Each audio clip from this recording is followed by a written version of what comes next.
Ramayanam serial ఇవాల్టి ఎపిసోడ్లో అయితే తన కూతురు జీవితాన్ని నాశనం కాకుండా కాపాడింది అవని అని చెప్పేసి పార్వతి అయితే కన్నీళ్ళు పెట్టుకుంటుందన్నమాట. తనని ఎంత అవమానించినా కూడా అవేం మనసులో పెట్టుకోకుండా నా కూతురిని కాపాడిందని చెప్పేసి దేవుడి సన్నిధిలో చెప్పుకుంటూ చాలా పశ్చాత్తాపడుతుంది అనమాట. అసలు ఇవాళ ఎపిసోడ్లో ఏం జరిగింది ఏంటి అని చెప్తాను. వీడియోని స్కిప్ చేయకుండా చివరి వరకు చూడండి ఫ్రెండ్స్. అలానే కొత్తగా మన ఛానల్ చూస్తున్నాను, ప్లీజ్ సబ్స్క్రైబ్ చేసుకుని సపోర్ట్ చేయండి. రాజేంద్ర ప్రసాద్ ఫ్రెండ్ అయితే వాళ్ళ భార్యను తీసుకుని టెంపుల్కి అయితే వస్తాడనమాట. అక్కడ పార్వతిని చూసి కోట్ల ఆస్తి బంగారు ఇచ్చి పెళ్లి చేస్తే నా కూతురి జీవితాన్ని పాడు చేశాడని చెప్పేసి ఇక పార్వతి దగ్గర వాళ్ళు అయితే బాధపడుతూ ఉంటారన్నమాట. నా కూతురు జీవితాన్ని నేనే నాశనం చేశాను వదిన గారు అని చెప్పేసి పార్వతికి అయితే చెప్తుంది. ఇక వాడు చేసిన మోసం గురించి పోలీస్ కంప్లైంట్ ఇద్దామని వెళ్తే వాడి మీద ఇలాంటి కేసులు 4 అయితే ఉన్నాయని తెలిసింది. నా కూతురుని బ్రతికించుకోవడం కోసం మేము చావలేక బ్రతుకుతున్నాం వదిన గారు. ఇలాంటి పరిస్థితి ఏ తల్లిదండ్రులకు రాకూడదని చెప్పేసి ఏడుస్తుంది అన్నమాట. మీ కూతురు ప్రణతికి మీరు ఎప్పుడైనా పెళ్లి చేయాలనుకుంటే పెళ్లి విషయంలో మంచి చెడు తెలుసుకోకుండా తొందరపడి నిర్ణయాలు తీసుకోవద్దమ్మా. మా కష్టం మేము అనుభవిస్తున్న నరకం మీకు రాకూడదని చెప్తున్నానని చెప్పేసి రాజేంద్ర ప్రసాద్ ఫ్రెండ్ అయితే ఇక పార్వతికి అయితే సలహా అయితే ఇస్తారనమాట. వాళ్ళ ఇద్దరు దంపతులు ఇదంతా విని పార్వతి అయితే చాలా బాధపడుతుంది. ఇక శివుడి సమక్షంలో తన గుండెల్లో ఉన్న బాధనంతా చెప్పుకుంటూ ఉంటుందన్నమాట. నేను చూసిన సంబంధం గురించి అవని నాకు చెప్పి ఉండకపోతే నా కూతురు జీవితాన్ని నేనే చేతిలో పాడు చేసి ఉండేదాన్ని. అవని నా కూతురు భవిష్యత్తు బాగుండాలని ఆలోచించిందని అర్థం చేసుకోలేక అవనిని చాలాసార్లు అపార్థం చేసుకున్నాను. అవని రూపంలో నువ్వే నా కూతురు జీవితాన్ని పాడవకుండా చేశావు స్వామి. అవని నేను చూసిన సంబంధం గురించి తెలుసుకోకపోతే నా కూతురి జీవితం కూడా బలైపోయి ఉండేది. నా కూతురి జీవితం అలా కాకుండా చేసింది అవనియే. అవని ఏదో తప్పు చేస్తుందని నేను తన ఇంట్లోంచి తరిమేసినా కూడా అవని నా కుటుంబం బాగుండాలని, నా బిడ్డ భవిష్యత్తు బాగుండాలని ఎంతగానో తప్పించింది. అది నేను అర్థం చేసుకోలేకపోయాను. అవని అప్పుడు నా కూతురు చావకుండా కాపాడింది. ఇప్పుడు నా కూతురి జీవితాన్ని కాపాడింది. నేను మాత్రం అవని విషయంలో చాలా మూర్ఖత్వంగా ఘోరంగా ప్రవర్తించాను. నన్ను మన్నించే స్వామి అని చెప్పేసి కన్నీళ్ళు పెట్టుకుంటుంది అనమాట. ఇక తర్వాత పల్లవి అయితే వాళ్ళ నాన్న అయితే ఒక చోట కలవగానే ఏంటమ్మా ఎక్కడికి రమ్మన్నావు, మన ఇంటికి వస్తే హ్యాపీగా మాట్లాడుకునే వాళ్ళం కదా అని చెప్పేసి చక్రధారి అనగానే అసలే మా మమ్మీకి మన ఇద్దరి మీద డౌట్ డాడ్, అలాంటిది ఇంట్లో మనం ఫ్రీగా మాట్లాడుకునే పరిస్థితి ఉండదు కదా అని చెప్పేసి అనగానే కరెక్టే అమ్మ, ఇలా బయట కలుసుకోవడమే బెటర్ అని చెప్పేసి అంటాడనమాట. ఆ ప్రణతి భరతులు పెళ్లి జరిగితే దాన్ని అడ్డు పెట్టుకొని అవని ఆ ఇంట్లోకి ఎంట్రీ ఇస్తుందని అనుకున్నాం. అవని ప్లాన్ సక్సెస్ అవ్వకుండా నేను అత్తయ్య బ్రెయిన్ వాష్ చేసి నేను చెప్పినట్లు వినేలా చేశాను. ప్రణతికి ఒక సంబంధం చూసి అది అత్తయ్య ఒప్పుకునేలా చేశాను. కానీ అవని లాస్ట్ మినిట్లో మనం చూసిన సంబంధం మంచిది కాదని అత్తయ్యకి తెలిసేలా చేసింది. మన ప్లాన్కి చిక్కు పెట్టి తన తమ్ముడితో ప్రణతి పెళ్లి జరిగేలా చేసింది. పెళ్లి జరిగితే జరిగింది అనుకుంటే అత్తయ్య వాళ్ళిద్దరిని తీసుకొచ్చి ఇంట్లో పెట్టింది. ఇంటికి వచ్చిన తర్వాత ప్రణతి కూడా ఫోజులు కొడుతూ చాలా ఎక్స్ట్రాలు చేస్తుంది. నా భర్తను ఏమైనా ఊరుకునేది లేదని నాకు వార్నింగ్ ఇచ్చిందని చెప్పేసి పల్లవి అయితే వాళ్ళ నాన్నతో చెప్పుకుంటూ ఉంటుందన్నమాట. ఇక చక్రధర్ అయితే ప్రణతి ఆ విధంగా బిహేవ్ చేయడానికి పెద్ద ఆశ్చర్యపోవాల్సిన అవసరం ఏముందమ్మా, ఎందుకంటే ప్రణతి ఇంటికి రాకముందు వరకు అవని దగ్గరే ఉంది. అంటే అవని ప్రణతిని కంట్రోల్లో పెట్టుకుందని అర్థం. ఆ భరత్గాడిని ఎత్తిన 100 రూపాయలు పెట్టినా 10 రూపాయలకు కూడా అమ్ముడు పోని వేస్ట్ పిల్లవాడు. అలాంటి తన తమ్ముడిని ప్రణతి ప్రేమించేలా చేసిందంటే తన మైండ్ సెట్ని అవనే మార్చేసిందనే కదా అర్థం.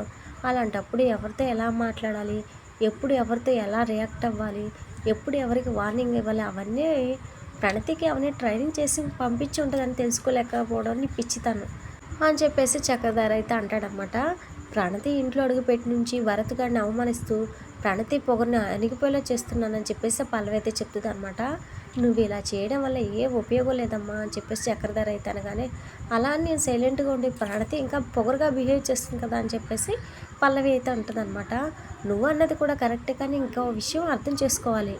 తన కూతురు అవని తమ్ముడిని పెళ్లి చేసుకోవడం ఇష్టం లేకపోయినా కూడా మీ అత్తయ్య వాళ్ళిద్దరికి పెళ్లి చేసింది అవునా. యుద్ధంలో గెలుపు ఓటము సహజం. యుద్ధంలో ఓడిపోయినా జీవితంలో ఓడిపోకూడదని మీ అత్తయ్యకి తెలుసు కాబట్టి తన కూతురు జీవితం బాగుండాలని ఒక అమ్మలా ఆలోచించి మీ అత్తయ్య ప్రణతి భరత్ని తెచ్చి ఇంట్లో పెట్టుకుంది. అలాంటప్పుడు నువ్వు ప్రణతి గురించి కానీ దాని మొగుడు గురించి కానీ చులకనగా మాట్లాడితే మీ అత్తయ్య దృష్టిలో నువ్వే చులకనైపోతావు. అందుకే నువ్వు అవనిలాగే తెలివిగా ఆలోచించడం నేర్చుకో. ఆ అవని ప్రణతిని గుప్పెట్లో పెట్టుకొని ఎలాగైతే చక్రం తిప్పుతుందో నువ్వు కూడా తన తమ్ముడైన భరత్ కానీ నీ వైపు తిప్పుకొని చక్రం తిప్పడానికి ట్రై చేయి. అప్పుడు ప్రణతి అవని మీ అత్తయ్య అందరితో కూడా మనం ఒక గేమ్ ఆడుకోవచ్చు. అలా తెలివిగా ఆలోచించమ్మా అని చెప్పేసి చక్రధర్ అయితే సలహా ఇస్తాడనమాట. ఇక తర్వాత సీన్లో అక్షయ్ అయితే ఒక చోటు ఉండగానే బాబు కాఫీ తీసుకో అని చెప్పేసి స్వరాజ్యం అయితే వచ్చి ఇవ్వగానే నాకేం వద్దని చెప్పేసి అక్షయ్ అయితే అంటాడనమాట. అవని చేస్తే మీరు తాగుతారో లేదని నేనే చేశాను, తీసుకోండి బాబు అని చెప్పేసి అనగానే వెంటనే తీసుకుంటాడనమాట. కాఫీ తాగుతూ పాత జ్ఞాపకాలన్నీ గుర్తు చేసుకుంటాడు. మా జీవితాలు లైఫ్ ఈజ్ బ్యూటిఫుల్ అనేలా ఉండేది. అవని చేయకుండా తప్పులు చేస్తే అలాంటి అందమైన జీవితాన్ని, కుటుంబాన్ని పాడు చేసిందని చెప్పేసి అనుకుంటూ ఉంటాడనమాట. కాఫీ చాలా బాగుంది, థ్యాంక్స్ అండి అని చెప్పేసి అక్షయ్తో అంటాడనమాట. థ్యాంక్స్ చెప్పాల్సింది నాకు కాదు బాబు, అవనికి. తను ఇస్తే మీరు తీసుకోరని అవని నా చేత పంపించింది అని చెప్పేసి స్వరాజ్యం అయితే చెప్తుంది అనమాట. ఆరాధ్య కోసం నేను ఇక్కడ ఉండాల్సి వచ్చింది కాబట్టి తను ఇలాంటి డ్రామాలు ఆడుతుందని చెప్పేసి అక్షయ్ అయితే తిట్టుకుంటూ ఉంటాడు. ఎంతలో ఆరాధ్య అయితే వచ్చి, నాన్న అమ్మ వంట పనిలో ఉంది, నా స్కూల్ డ్రెస్ అరేంజ్ చేసి పెట్టినానా అని చెప్పేసి అడుగుతుందనమాట. ఆరాధ్య కోసం నేను ఇక్కడ ఉంటున్నాను కాబట్టి ఆరాధ్యని అడ్డు పెట్టుకుని నా చేత పనులు చేస్తున్నాం అనమాట అని చెప్పేసి అక్షయ్ అయితే అనుకొని చేయకుండా అలాగనే ఉండగానే, నా స్కూల్ టైం అవుతుంది నాన్న, నా కోసం చేయవా అని చెప్పేసి ఆరాధ్య అడిగేసరికి, నీ కోసం ఏదైనా చేస్తానమ్మా, ఇంకెవరి కోసం అయితే చేసేవాడినే కాదు అని చెప్పేసి అంటాడనమాట. ఎంతలో రేయ్ నువ్వేం చేయొద్దులే అని చెప్పేసి రాజేంద్ర ప్రసాద్ అయితే అంటాడు. నాన్న నా కోసం చేస్తుంటే చేయొద్దంటావేంటి తాతయ్య అని చెప్పేసి ఆరాధ్య అయితే అంటది. మొహం చిట్లించుకొని మీ అమ్మతో సీరియస్గా మాట్లాడటం తప్ప మీ నాన్నకి ఇలాంటి పనులు చేత కావు, వాడికి ఇస్త్రీ చేయడం చేత కాదు, మీ అమ్మకి ఇవ్వమ్మ అని చెప్పేసి రాజేంద్ర ప్రసాద్ అయితే అంటాడు. ఇలాంటి చిన్న చిన్న పనులు కూడా చేత కాకుండా ఏం లేను, నాకు అన్ని పనులు వచ్చు, నాకు తినడం పడుకోవడం తప్ప ఇంకేమి రావన్నట్లుగా చీప్గా ఏం మాట్లాడక్కర్లేదని చెప్పేసి అక్షయ్ అయితే సీరియస్ అవుతాడనమాట. ఇక ఇస్త్రీ చేయడం మొదలు పెడతాడు. ఎంతలో ఏదో మెసేజ్ రాగానే ఐరన్ బాక్స్ చొక్కా మీద పెట్టేసి మర్చిపోతాడనమాట. కాసేపటికి పొగ వచ్చేసరికి స్వరాజ్యం అయితే చెప్తుంది. ఇక వెంటనే అందరూ వచ్చి చూసేసరికి చొక్కా అయితే కాలిపోయి ఉంటుంది అనమాట. చూసారా, ఎవరు ఏ పని చేయాలో ఆ పని చేస్తేనే మంచిది, అన్నిటికీ ఈ గోలకు పోతే చేసే పనులు ఇలాగే అవుతాయి, అర్థమైంది మీకు అని చెప్పేసి అవని అయితే చివాట్లు పెడుతుంది అనమాట. బట్టలు కాలిపోతే మళ్ళీ కొనుక్కోవచ్చురా, లేనిపోని ఈగోలతో జీవితాన్ని పాడు చేసుకుంటే బట్టలు కొనుక్కున్నట్లు జీవితాన్ని కొనుక్కోలేవు అని చెప్పేసి రాజేంద్ర ప్రసాద్ అయితే అంటాడనమాట. ఆ రద్దే నీకు ఇంకొక స్కూల్ డ్రెస్ ఉంది వేస్తారా అని చెప్పేసి ఇక స్కూల్ దగ్గర అయితే దింపేసి వస్తానని చెప్పేసి అవని అయితే అంటదనమాట. నా డ్రెస్ కాలిపోయిందని నువ్వేం ఫీల్ అవ్వకు నాన్న, ఏ పని ఏ చేయాలో అమ్మని అడిగితే చెప్తుందిలే అని చెప్పేసి ఆరాధ్య అయితే అంటది.